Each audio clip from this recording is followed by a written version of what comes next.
Welcome to the Mail and Guardian podcast, brought to you in partnership with the National Lotteries Commission as part of Fraud Awareness Week. So today we're unpacking as to how the NLC is turning the tide on governance and specifically looking at strengthening integrity, accountability, and transparency through its forensic framework and digital innovation like the Thuthuka online grant management system. My name is Ngube, and to help us unpack this subject is a Chief Audit Executive at the NLC, whose division leads internal audit, forensic investigations, Vincent Jones. Thank you so much for joining us today. Thank you, Kia, for having me. So let's start. Please, could you give us an overview of your division and its role within the NLC?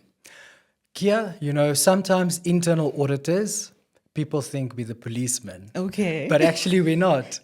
We are management and the board's assurance partners. So we exist to provide independent and objective assurance to management and the board, whether the controls are working as intended. So our division consists of 3 units, internal audit, IT audit, as well as forensic investigations. Okay. And annually, we would conduct an independent risk assessment. We would compile a plan of high-risk areas to be audited. We would present that plan to management and the board for approval. And this plan would consist of, for instance, a grant management audit or a supply chain audit. We would then review the controls, compliance with policy. We would make a conclusion whether the control environment is effective or not. If we identify any weaknesses, we would even make recommendations to management on how to strengthen those controls and mitigate the risk.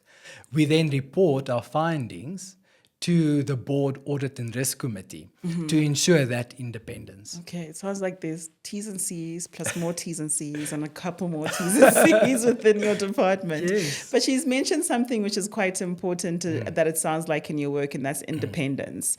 But how important is independence in your work and in your division? Independence is extremely important. It equals credibility of the work and the output. And the way that internal audit is set up at the NLC is that our division reports directly to the board through the board audit and risk committee. And this committee is made up of 2 members and 2 independent external members, which means that this committee is independent. And their responsibility is to appoint the Chief Audit Executive, to approve our plan, as well as our resources, and to evaluate our performance. And that actually ensures that internal audit is independent, and that when we present our findings, that it's credible, and that we are able to do our audits without fear or favor, without management interference, and that it allows management and the board then to take ethical decisions based on our findings that we report. Okay. Yes. And then the NLC recently received an unqualified audit opinion. Number one, what does that mean? And then secondly, how or what does that signify for your division and the organization as well? Yeah. That is a significant achievement. Okay. And it's been quite a journey because the NLC had qualified audit opinions for a few consecutive years. And an unqualified audit opinion means that we have produced a set of credible financial statements which can be relied upon. It also shows that our internal control environment has improved. Okay. And I think how that relates to the role of internal audit is that in the work that we do, we make recommendations to management to implement. And if they implement those recommendations, it ensures that the control environment is strengthened. And I think it just speaks to itself that we received an unqualified audit opinion, and I think we are on a steady state now at the NLC. Well, congratulations on the unqualified audit opinion. Let's now look into the forensic framework of your department. What is the forensic framework and why was it introduced? Interesting question. The forensic investigation methodology was developed to ensure that we have a structured approach when we receive whistleblower tip-offs through our whistleblower hotline or even complaints from the public, to ensure that we have a structured approach of investigating these complaints. And this methodology is also aligned to our Association of Certified Fraud Examiners standards to ensure that we conduct these investigations in a structured manner, following a planning, interviewing and reporting process, and also then reporting on the Yes. recommendations of these investigations. Okay. And then how does this tie in or link with internal auditing then?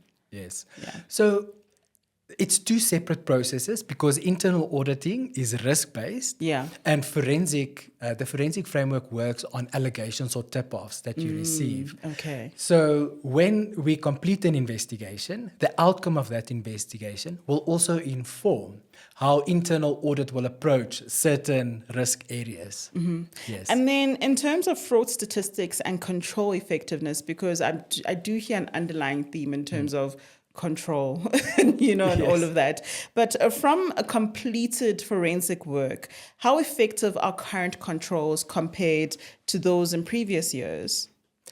That's a very interesting question because when we conduct investigations, it's usually based on tip-offs of projects that were funded during previous financial years.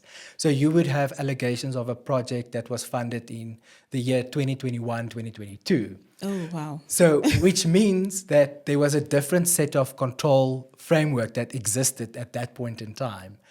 But from the statistics and the outcome of cases we've completed recently, there's definitely a decline because most of the cases refers to financial years 22, 23.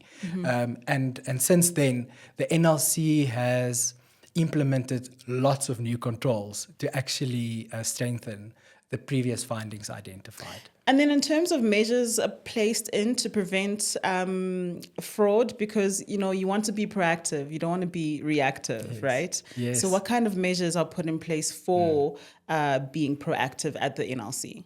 This is a very interesting journey that we're on. We recently launched the Thuthuka online grant system, which replaced our previous grant management system, which was very manual based and it also had lots of limitations.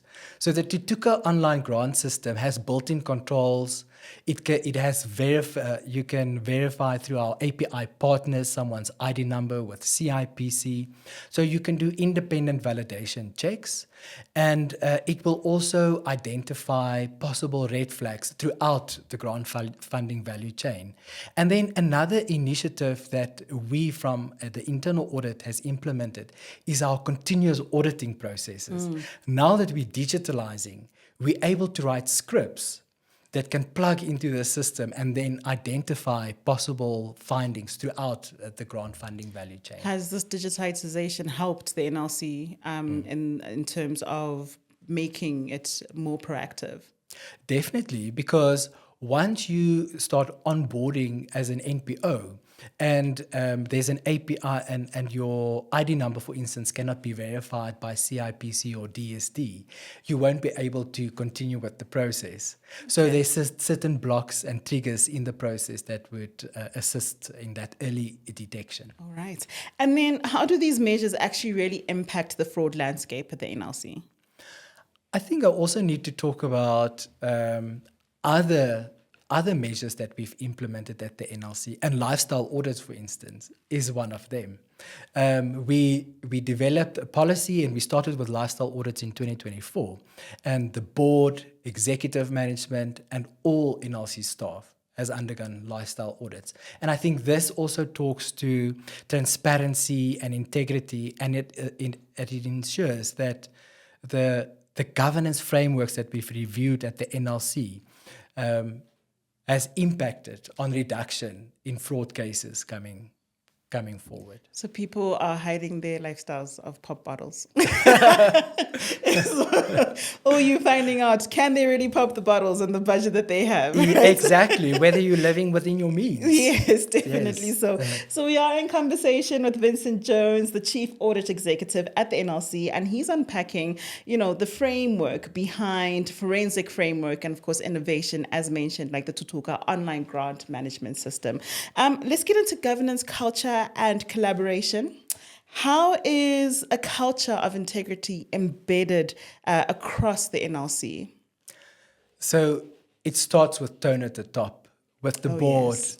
and executive management, and the review of our disclosure policies, and then to ensure that our policies that we implement it consistently.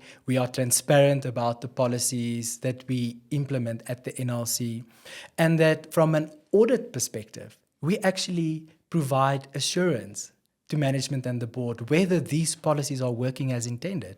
So if there's a disclosure process, we would go and audit that disclosure process to see whether it is actually working and whether there's any gaps to report on. So I've also heard an underlying theme of collaboration quite a Yes, bit yes. within our conversation this afternoon. But how does the NLC strengthen integrity through number one, collaboration, and number two, lessons learned? So with collaboration, we collaborate quite a lot with the SIU. Okay. Because that's one of our partners where we do investigations with, and we share a lot of information with them, as well as SUP, the SAPS, when we open criminal cases of the matters we've completed. So those collaborative efforts with our agencies that we work with sharing information, making sure that cases are completed up until the end and that people are held accountable so that the integrity of the whole grant funding processes are maintained. So it is Fraud Awareness Week. Yes. What message would you like to leave in terms of responsibility, integrity, accountability, and that's how that's been done with your department at the NLC?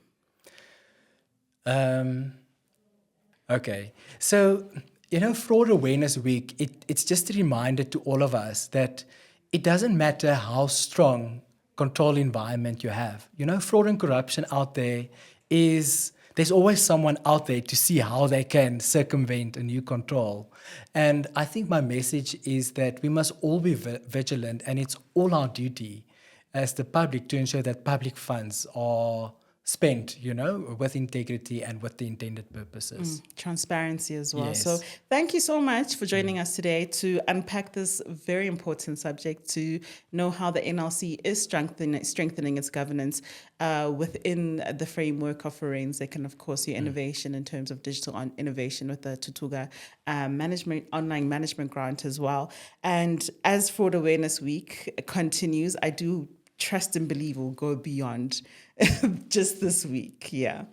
Yes, thank you very much. Thank you so much. And that was it for today. Let's meet up again next time, only on the Mail and Guardian podcast in partnership with the NLC, as we unpack all things NLC and, of course, integrity. We unpack transparency and, of course, credibility as well. Gyangub is the name. Please do make sure that you keep yourself and others safe.